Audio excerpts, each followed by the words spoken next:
Lecture का आगाज़ करते हैं।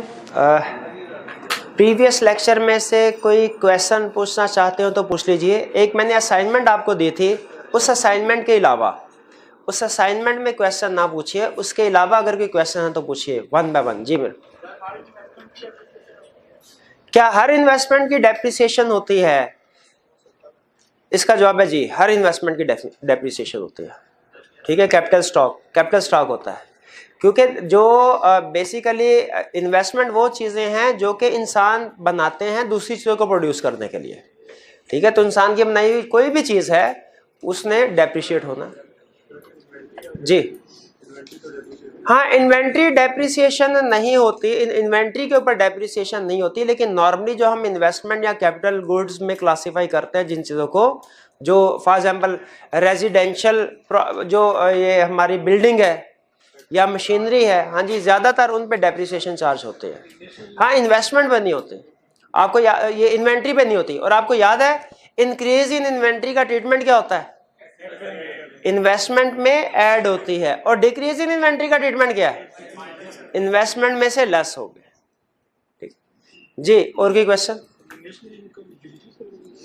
हाँ, नेशनल इनकम और जीडीपी में क्या फर्क है ये सुन लीजिए। कंसेप्चुअली जीडीपी और नेशनल इनकम डिफरेंट है। कंसेप्चुअली जीडीपी और नेशनल इनकम डिफरेंट है। जीडीपी का मतलब होता है कि जो पूरे साल में जो हमारे प्रोडक्शन है टोटल, उसकी market value C plus I plus G plus X minus M, ये हमारी जीडीपी है।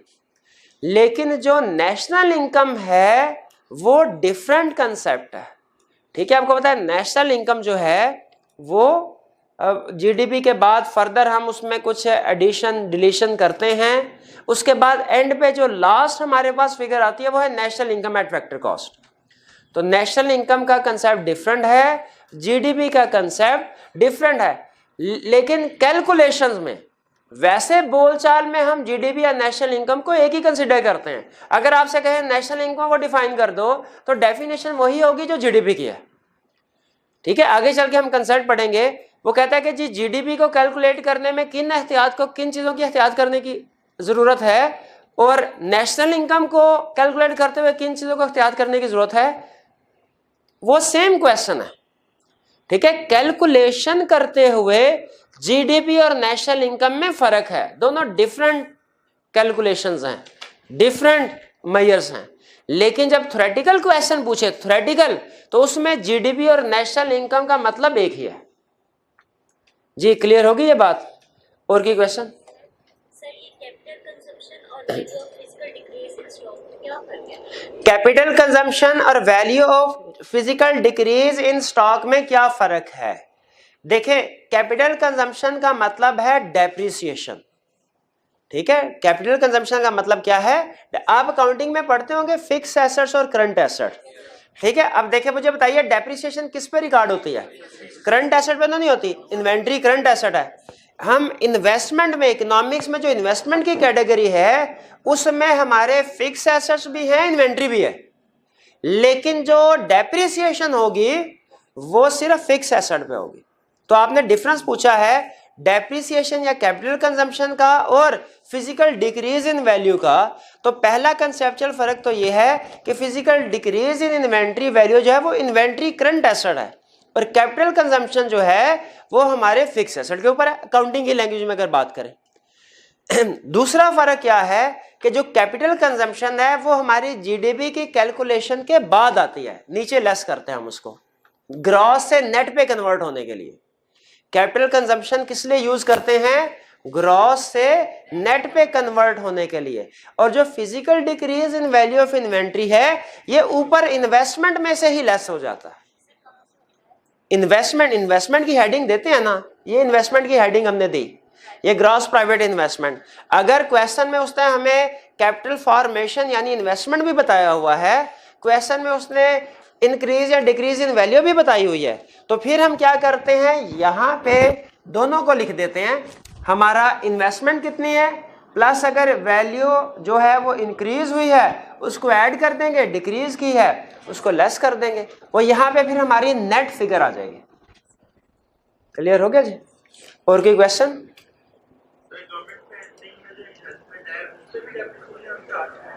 नहीं, जो गवर्नमेंट स्पेंडिंग में इन्वेस्टमेंट होती है, जो गवर्नमेंट एक चीज तो इधर में रखिए, गवर्नमेंट क्वेश्चन उनका ये है कि क्या गवर्नमेंट की जो कंजम्पशन या स्पेंडिंग होती है उसमें कुछ एलिमेंट होता है कंजम्पशन का, कुछ होता है इन्वेस्टमेंट का, जो गवर्नमेंट स्पेंडिंग है, ठीक है। तो क्या जो कैपिटल फॉर्मेशन है उसमें गवर्नमेंट वाले जो इन्वेस्टमेंट है उस पर भी डेप्रिसिएशन शामिल होती है?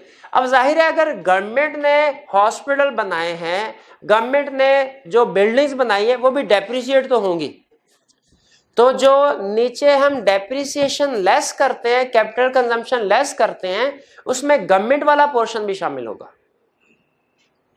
ठीक है जी। और कोई क्वेश्चन? कोई क्वेश्चन नहीं? आज के लेक्चर की तरफ चले। कल के लेक्चर में हमने जो चीजें सीखी थी वो क्या थी? हमने सबसे पहले देखा जीडीपी क्या है। जीडीपी है किसी भी कंट्री में पूरे साल में जो टोटल प्रोडक्शन होती है उसको कहते हैं हम जीडीपी। जीडीपी को कैलकुलेट कितने तरीकों से किया जा सकता है? हमने ये सीखा जीडीपी को कैलकुलेट किया जा सकता है 3 तरीकों से, एक एक्सपेंडिचर मेथड, दूसरा इनकम मेथड और तीसरा आउटपुट या प्रोडक्शन मेथड। कल के लेक्चर में हमने सिर्फ एक मेथड पढ़ा था, जो कौन सा था? Expenditure method. आज के लेक्चर में हम बाकी 2 मेथड भी पढ़ेंगे, लेकिन उससे पहले एक्सपेंडिचर मेथड की प्रैक्टिस कर ले। एग्जाम में वो हमसे कैलकुलेशन में पूछ सकता है कि ये किसी भी कंट्री का इकोनॉमी का डाटा है, बताओ इसकी जीडीपी कैसे कैलकुलेट करोगे, वो हमसे क्वेश्चन पूछ सकता है। इसके लिए मैंने आपको होम असाइनमेंट के तौर पे क्वेश्चन दिया था, क्वेश्चन नंबर 15 था, बिल्कुल क्वेश्चन नंबर 15 हमारे पेज 98 पे है।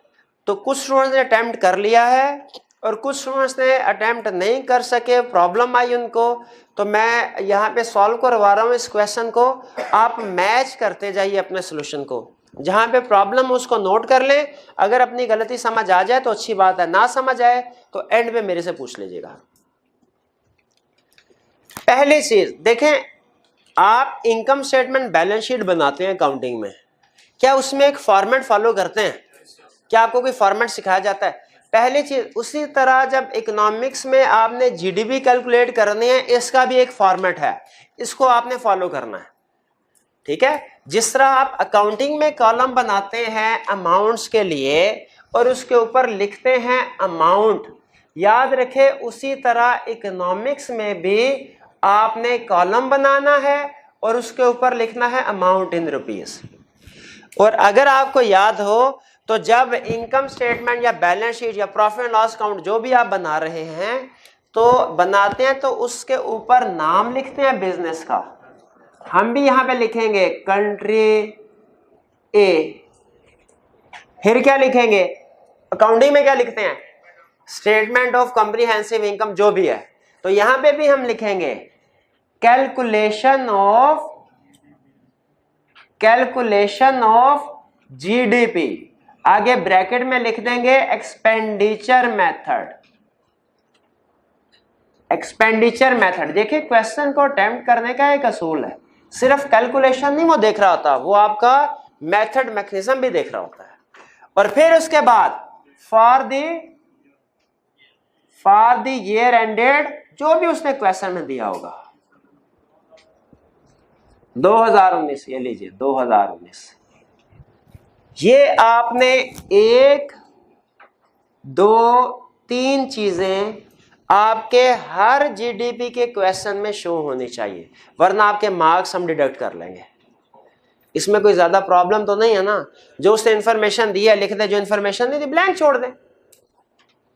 यहां तक क्लियर? कॉलम बनाना है, कॉलम बनाए बगैर क्वेश्चन नहीं करना। और फिर इसके बाद फॉर्मेट, सबसे अहम चीज फॉर्मेट, आपने वही चीजों की तरतीब बनानी है जो मैंने आपको सिखाई है, अपनी कोई तरतीब नहीं बनानी।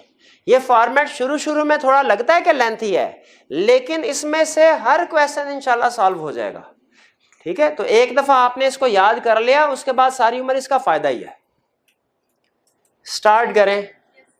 इसमें पहले मैं एक दफा, अब जो है कल के लेक्चर में आज इतना टाइम गुजर गया, चीजें भूल जाती हैं, एक दफा रिफ्रेश करना चाहता हूं, प्राइवेट डोमेस्टिक कंजम्पशन क्या होती है? कंज्यूमर्स के एक्सपेंडिचर खर्चा सी से शो करते हैं। ग्रॉस प्राइवेट इन्वेस्टमेंट क्या है? इन्वेस्टर प्रोड्यूसर सेलर ने जो खर्चे किए हैं। ग्रॉस प्राइवेट इन्वेस्टमेंट का दूसरा नाम क्या है? Capital formation. अच्छा मुझे बताइए, कंजम्पशन में और इन्वेस्टमेंट सी और आई में प्राइवेट क्या लफ्ज शो कर रहा है कि ये गवर्नमेंट वाला नहीं है, गवर्नमेंट वाला जी में जाएगा खर्चा। और ग्रॉस का लफ्ज क्या शो कर रहा है कि ये बिफोर डिडक्शन ऑफ डेप्रिसिएशन है। फिर इसके बाद नेक्स्ट एक्सपोर्ट क्या है? X minus M, X export M import. इन चारों को ऐड करेंगे, C plus I plus G plus X minus M, क्या बन जाएगा?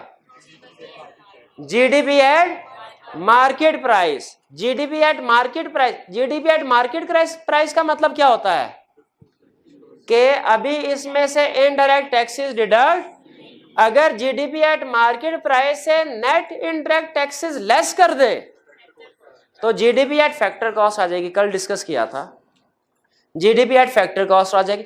तो यहां पे आई जीडीपी एट मार्केट प्राइस। अगर कहे नहीं GDP at factor cost calculate करो, हम कहेंगे no problem, GDP at market price यहां कैलकुलेट की, नीचे नोट लिख देंगे GDP at market price as above minus net indirect taxes, जो भी दिए लेस कर दें उसे कहेंगे ये जीडीपी एट फैक्टर कॉस्ट है। फिर add net property income from abroad, जिसे फॉरेन फैक्टर इनकम भी कहते हैं। भाई ये कौन सी इनकम होती है? Net property income from abroad. ये उन लोगों की इनकम है जो पाकिस्तानी पाकिस्तान से बाहर रह रहे हैं और पैसे कमा कमा के पाकिस्तान बेच रहे हैं। जो पाकिस्तानी कुवैत में है, दुबई में है, पाकिस्तान से बाहर पैसे कमा के पाकिस्तान बेच रहे हैं, उनकी इनकम को हम ऐड करते हैं कि लेस करते हैं? ऐड करते हैं। और जो फॉरेनर पाकिस्तान में है और पैसे कमा कमा के अपने मुल्क भेज रहे हैं, लेस। तो जो नेट होगी उसे हम यहां पे लिख लेंगे फाइनल कॉलम में। अब जो फिगर आएगी GDP at market price add foreign factor income net property income from abroad, GDP में जब उसको ऐड करेंगे तो क्या फिगर आएगी? जीएनपी।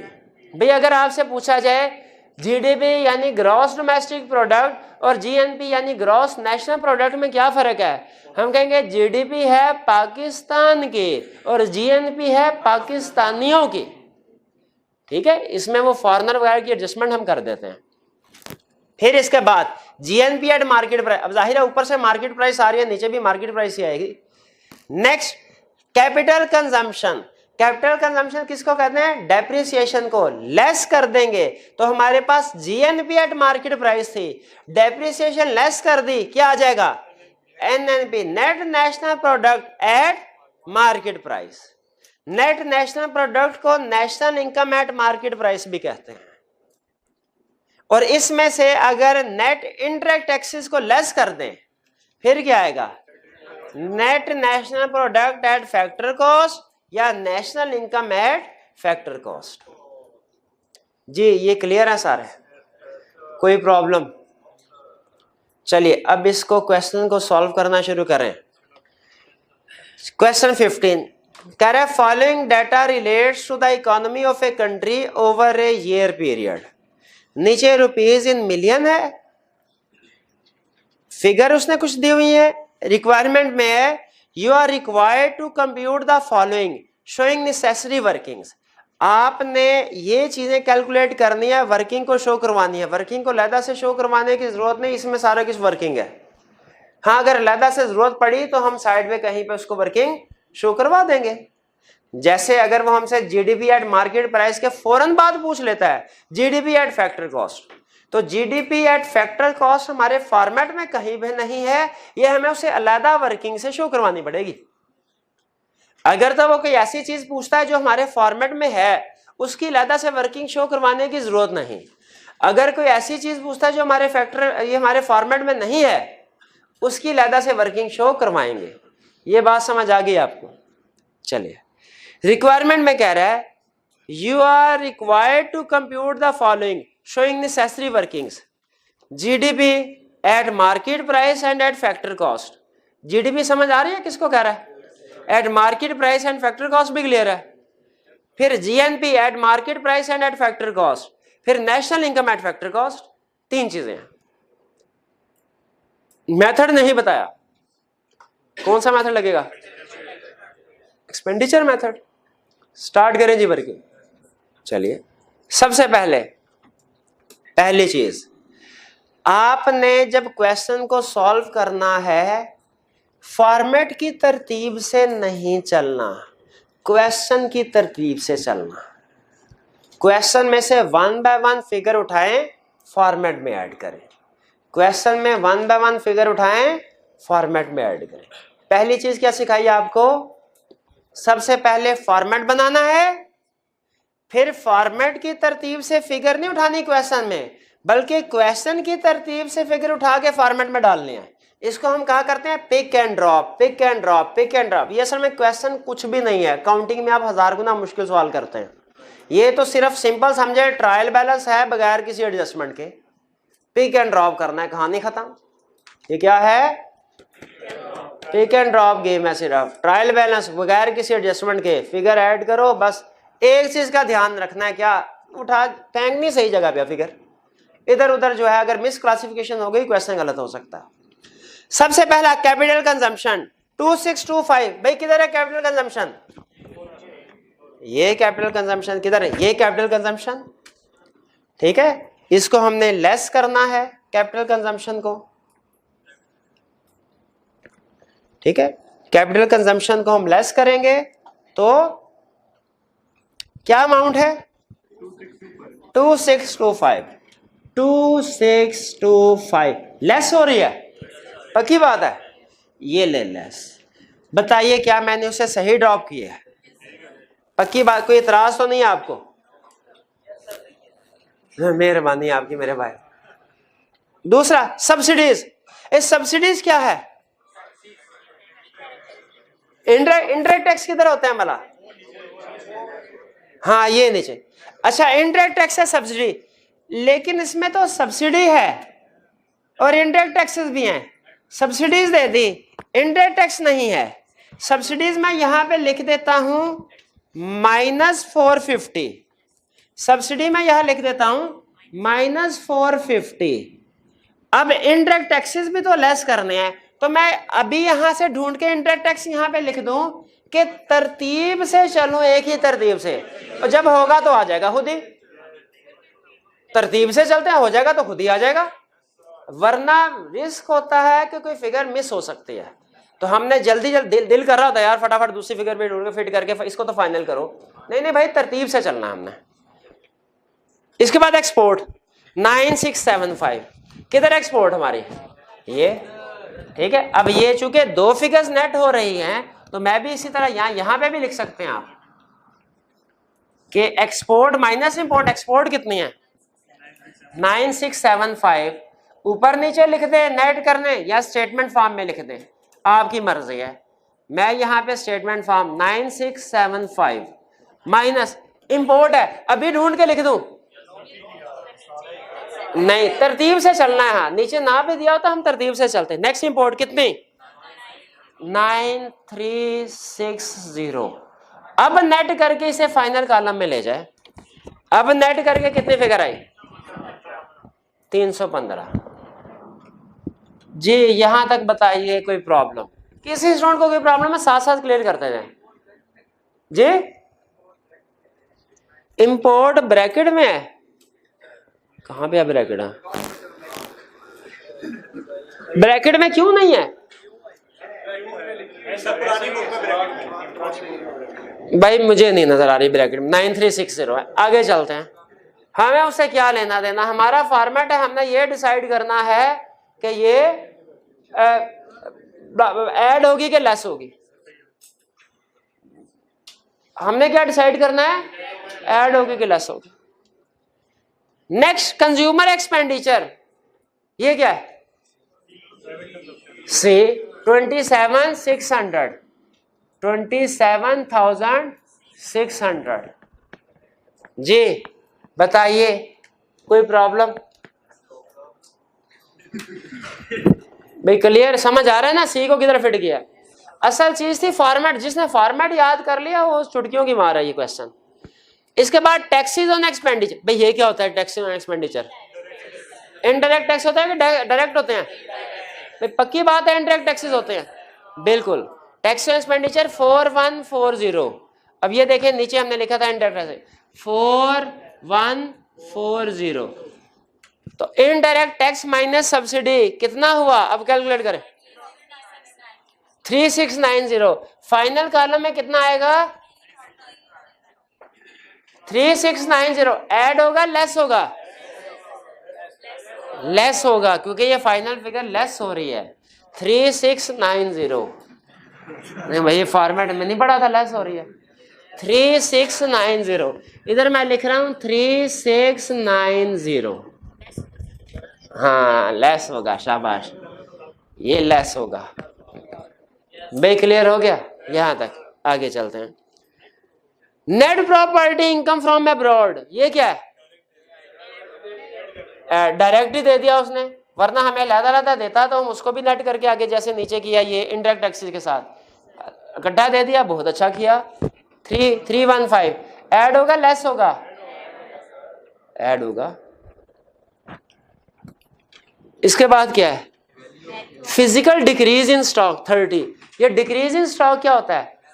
ऐड के लेस? लेस होता है 30 लेस। कहां से लेस होगा? इन्वेस्टमेंट में से। यहां पे मैंने अब चूंकि मुझे ग्रॉस फिगर नहीं पता, मैंने यहां पे नेट डाल, मैंने कहा जब ग्रॉस सामने आएगी इसको कर लेंगे। चाहे तो इसको स्टेटमेंट फॉर्म में सीधा भी लिख सकते हैं -30, चाहे जैसे जैसे यहां हमने किया, ये जैसे ये किया स्टेटमेंट फॉर्म में भी लेस करके ऐड करके कर सकते हैं, ऊपर नीचे भी कर सकते हैं, आपकी मर्जी।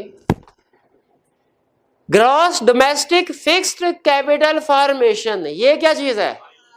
बड़ा मुश्किल नाम दे दिया उसने, gross domestic fixed capital formation. आई 7380। अब देखें नेट फिगर 7350। ये क्लियर? ये क्वेश्चन कंप्लीट हो गया। General government final consumption, G in short G से उसको मुश्किल सा नाम दे दिया उसने 6810। तो जी हमारी किधर आई है? C प्लस जी, ये 6810।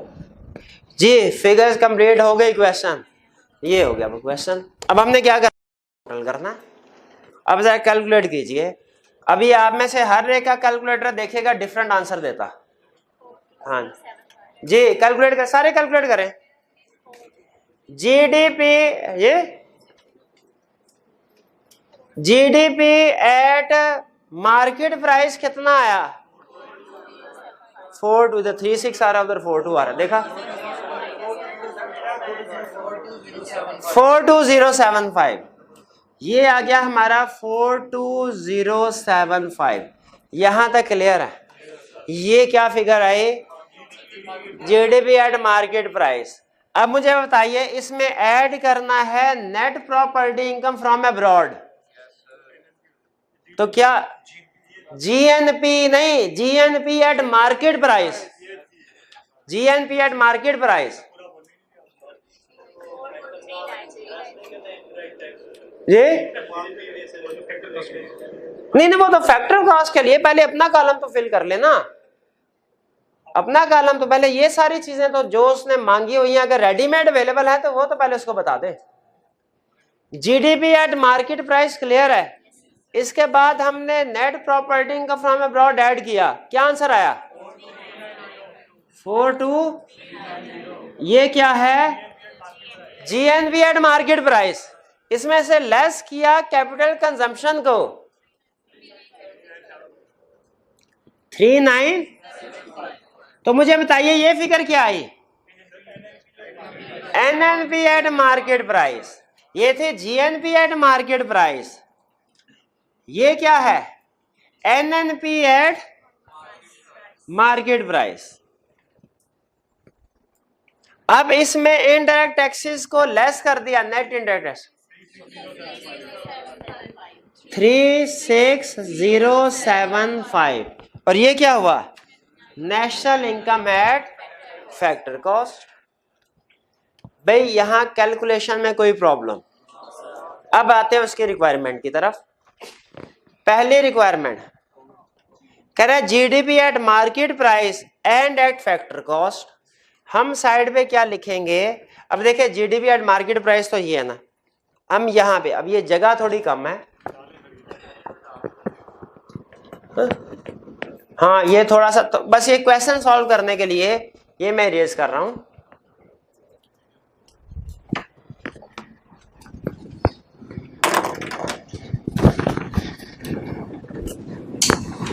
ये सिर्फ हमारी एक क्वेश्चन का हिस्सा इधर आ गया। अब requirement A, GDP at market price को समटाइम एमपी लिखते हैं कुछ लोग, फैक्टर कास्ट को समटाइम एफसी लिखते हैं। हमने लिखना पूरा ही है, लेकिन अगर कहीं लिखा हुआ आ जाए ना जीडीपी एट एमपी तो फौरन समझ जाए कि जीडीपी एट एमपी का मतलब क्या है? मार्केट, और जीडीपी एट एफसी का मतलब क्या है?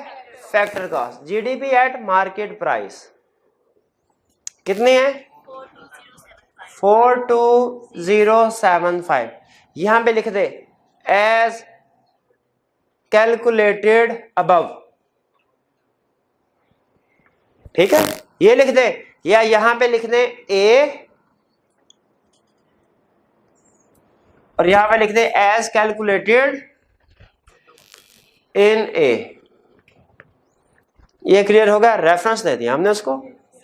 अब कह रहा है GDP at factor cost calculate करो, तो जीडीपी एट फैक्टर कॉस्ट ये किसके इक्वल होगी? 42075 3690। कितना आंसर है? 38385। देखें कोई प्रॉब्लम? भाई क्लियर हो गया ये? आगे चलते हैं। उसने कहा था GNP at market price and at factor cost. GNP at market price कितने हैं? जीएनपी एट मार्केट प्राइस 42390 42390 और GNP eight factor cost formula तो इसका भी वही होगा। मार्केट प्राइस से फैक्टर के पास पहुंचने के लिए क्या करते हैं? नेट इनडायरेक्ट टैक्सेस को लेस करते हैं। तो ये आ जाएगा हमारा 42390 माइनस 3690 38700। देखिए फिगर वही है। तो फिर मुझे बताइए अब next national income at factor cost, वो यहां पे है 36075। सी में लिख देंगे नेशनल इनकम एट फैक्टर का, एफ सी लिख रहा हूं सिर्फ ताकि आपको याद रहे एफ सी का मतलब क्या होता है। फैक्टर कॉस्ट ये कितने हैं? 36075। नीचे ब्रैकेट में क्या लिखेंगे? As calculated above. जी कुछ समझ आई आपको? हाँ 100 रुपए, ये मेरी राइटिंग की समझ आ गई आपको? चलें फिर ठीक है। सबसे अहम चीज क्या है? देखें बहुत आसान होगा अगर ये कैलकुलेशन वाला क्वेश्चन आ गया, मुफ्त के नंबर है अगर आपने फॉर्मेट को एज इट इज याद किया हुआ, वरना आप हर क्वेश्चन के साथ फॉर्मेट को चेंज करना पड़ेगा, मुश्किल हो जाएगी। फॉर्मेट को याद करें, ऊपर 3 हेडिंग ले जैसे अकाउंटिंग के क्वेश्चन में करते हैं, फिर सिर्फ पिक एंड ड्रॉप है, कुछ भी नहीं है, पिक एंड ड्रॉप है सिर्फ। क्लियर? कोई क्वेश्चन पूछना चाहते हैं तो पूछ लीजिए, वरना फिर आगे चलते हैं। कोई क्वेश्चन नहीं है? नेक्स्ट कंसेप्ट की तरफ चलें। क्यों नहीं? कल क्यों भैया? अभी 15-20 मिनट हैं, ऐसे थोड़ी चलता है। हाँ नोट कर, भाई नोट करने की क्या जरूरत है? कंसेप्ट समझ आ गया ना आपको? वो लिखा हुआ है सारा उधर। सोल्यूशन लिखा हुआ है। अच्छा चलें तस्वीर उतारे, बस नोट्स हो गए। आप यार ऐसे ना करें, टेक्नोलॉजी को इस्तेमाल करें। क्लिक करें, एक क्लिक उधर करें, एक क्लिक इधर करें, नोट्स तैयार। हाँ मोबाइल नहीं आपके पास, चले ओ भाई इधर की तस्वीर उतार जी चले। अच्छा नेक्स्ट, अब जीडीपी सुनने, देखें जीडीपी कैलकुलेट करने के 3 मेथड थे, एक्सपेंडिचर मेथड, इनकम मेथड और आप कहें सर एक्सपेंडिचर मेथड में तो हम एक्सपर्ट हो गए, लेकिन अगर आई क्या पूछ ले इनकम मेथड में, हम कहे कोई बात नहीं, इनकम मेथड में भी अभी देख लेते हैं कैसे कैलकुलेट करेंगे जीडीपी। ठीक है, अब देखें हमने जो है वो टाइम की कमी की वजह से या पता नहीं किसी और वजह से, हाँ हमने इसको ऊपर वो 3 हेडिंग नहीं बनाई। आपने जब कभी जीडीपी की कैलकुलेशन करनी है ना, ये 3 चीजें जरूर लिखनी है, वरना हम आपके मार्क्स डिडक्ट कर लेंगे। हाँ तो ये हमने सिर्फ इतना, जीडीपी अंडर इनकम मेथड। अब यहाँ पे हमने बनाए कॉलम, जिस तरह हम अकाउंटिंग के क्वेश्चन में कॉलम बनाते हैं ना, कॉलम के बगैर तो क्वेश्चन नहीं करते, नहीं हो नहीं कहा, कॉलम के बगैर क्वेश्चन नहीं करते। अब देखिए कंसेप्ट बिल्कुल सिंपल है। एक्सपेंडिचर मेथड में कंसेप्ट क्या था, इकोनॉमी के 4 मार्केट पार्टिसिपेंट हैं, सबका खर्चा ऐड करो जीडीपी आ जाएगी। इनकम मेथड में क्या रूल है, कंसेप्ट पहले समझ लें, कैलकुलेशन बाद में देखेंगे। पूरी इकोनॉमी में 4 फैक्टर्स ऑफ प्रोडक्शन होते हैं, सबकी इनकम को ऐड कर लो, नेशनल इनकम आ जाएगी। एक्सपेंडिचर मेथड में कंसेप्ट क्या था, पूरी इकोनॉमी में 4 मार्केट पार्टिसिपेंट होते हैं, 4 मार्केट एजेंट होते हैं, सबके एक्सपेंडिचर को ऐड कर लो, जीडीपी आ जाएगी। 4 पार्टिसिपेंट, सबके एक्सपेंडिचर को ऐड कर लो, पार्टिसिपेंट पता ना, consumer, firm, government, foreign trader, देखिए चारों ऐड हुए। एक्सपेंडिचर में क्लासिफिकेशन है मार्केट, पार्टिसिपेंट या एजेंट के पॉइंट ऑफ व्यू से। इनकम मेथड में क्लासिफिकेशन है फैक्टर ऑफ प्रोडक्शन के पॉइंट ऑफ व्यू से। कहता है किसी भी इकोनॉमी में 4 फैक्टर ऑफ प्रोडक्शन होते हैं, सबकी इनकम को ऐड कर लो, नेशनल इनकम आ जाएगी। यहां देखें कौन कौन से 4 फैक्टर ऑफ प्रोडक्शन होते हैं, लैंड, लेबर, कैपिटल, एंटरप्रेन्योर। देखें लैंड को जो रिवार्ड मिलता है, इनकम मिलती है, क्या करते हैं, रेंट, कहता है ऐड कर लो इसको। दूसरे नंबर पे लेबर, लेबर को जो रिवार्ड मिलता है क्या कहता है, कहता है वेजेस, ऐड कर लो। तीसरे नंबर पे कैपिटल को जो रिवार्ड मिलता है क्या कहते हैं, इंटरेस्ट, ऐड कर लो। चौथे नंबर पे एंटरप्रेन्योर को जो रिवार्ड मिलता है क्या कहते हैं, ऐड कर लो। तो अब इनकम मेथड में फैक्टर ऑफ प्रोडक्शन के पॉइंट ऑफ व्यू से क्लासिफिकेशन है, एक्सपेंडिचर मेथड में मार्केट एजेंट्स, पार्टिसिपेंट के पॉइंट ऑफ व्यू से क्लासिफिकेशन है। ये फर्क समझ आया? तो मुझे बताइए अगर इनकम मेथड के जरिए से नेशनल इनकम कैलकुलेट करनी है, क्या किनको ऐड करना पड़ेगा, लैंड, लेबर, कैपिटल, एंटरप्रेन्योर को ऐड नहीं करना, हाँ शाबाश, उनकी इनकम को ऐड करना है। लैंड की इनकम रेंट, लेबर की वेजेस, कैपिटल के इंटरेस्ट, एंटरप्रेन्योर के प्रॉफिट के profit before tax, profit before, हाँ प्रॉफिट बिफोर टैक्स। लेबर को जो रिवार्ड मिलेगा वो तो वेजेस होता है, यहां पे वेजेस बिफोर टैक्स क्यों लिखा हुआ है?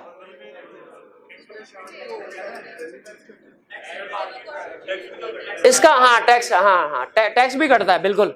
अच्छा इसका मतलब है वेजेस पे भी टैक्स कटता है, प्रॉफिट पे भी टैक्स कटता है। आज मुझे दिल्ली सुकून हुआ, इससे पहले जब कभी मेरी सैलरी मुझे मिलती थी ना, उसमें से टैक्स कटता था। फॉर एग्जाम्पल 1000 रुपया सैलरी थी तो 900 रुपया मिलता था, 900 रुपया मिलता। आज मुझे, और मुझे बड़ा दिल में रखता था, लेकिन थोड़ा थोड़ा गुस्सा आता था प्रिंसिपल साहब पे कि टैक्स, हाँ सैलरी कुछ एग्री हुई है, पैसे कम देते हैं। आज मुझे तसल्ली हो गई, भाई मेरी सैलरी वेजेस से टैक्स कट रहा है, उनके प्रॉफिट में से भी टैक्स कट रहा है, तो ये वाला गम और ये वाला गम एक जैसा। हाँ हाँ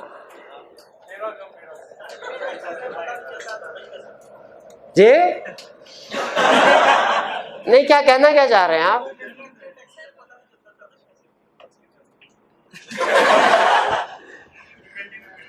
अच्छा मुझे ये बताइए, वेजेस बिफोर टैक्स है कि आफ्टर टैक्स है? प्रॉफिट बिफोर टैक्स है आफ्टर टैक्स है? अच्छा हाँ, हाथ उठाना है। जो स्टूडेंट मुझे ये बताएगा कि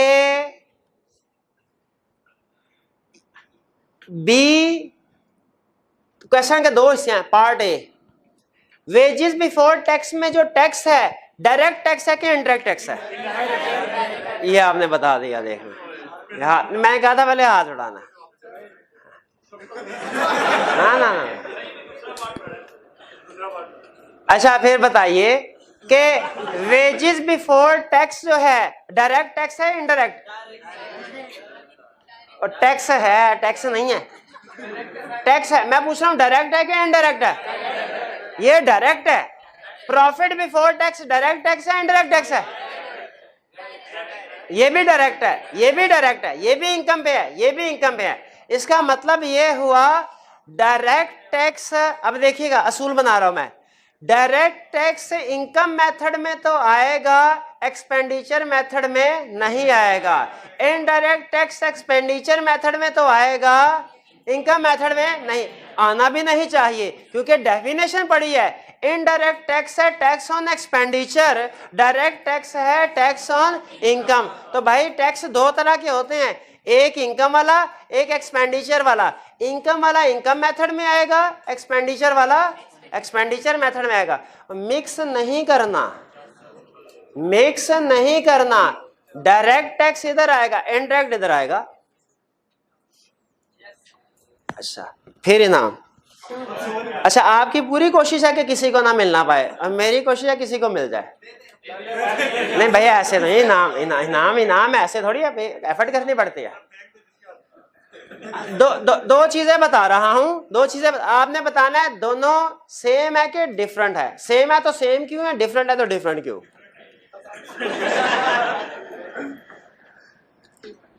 wages paid by employer and wages received by employee।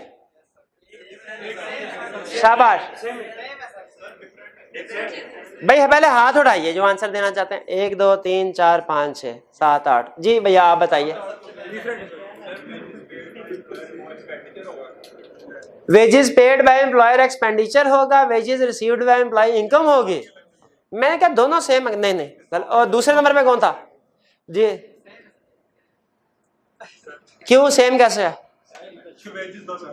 Reason भी बताएं। जी भाई जब वो एम्प्लॉयर हमें देता है तो वो टैक्स काट के देता है, तो सेम है दोनों से। अच्छा पहले कुछ और कहने लगा, एंड पे कह गया सेम है। दोनों सेम, ये कहना चाह रहे हो सेम है भैया?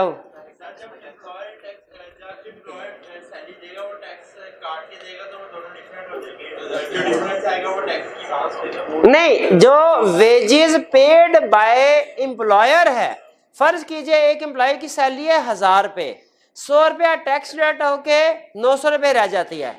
Wages received, wages paid by employer ये कितनी होगी भाई? आखिरी दफा पूछ रहा हूँ, आखिरी भाई जी। सर जो पे करेगा वो पूरी पे करेगा क्योंकि वो टैक्स भी पे कर रहा है और इनकम भी पे कर रहा है। कौन भला? एम्प्लॉयर। अच्छा, और जो एम्प्लॉई है जो वेजेस ले रहा है, इनकम ले रहा है, उसको वो डिडक्ट होके मिलेगा। तो दोनों में फर्क है।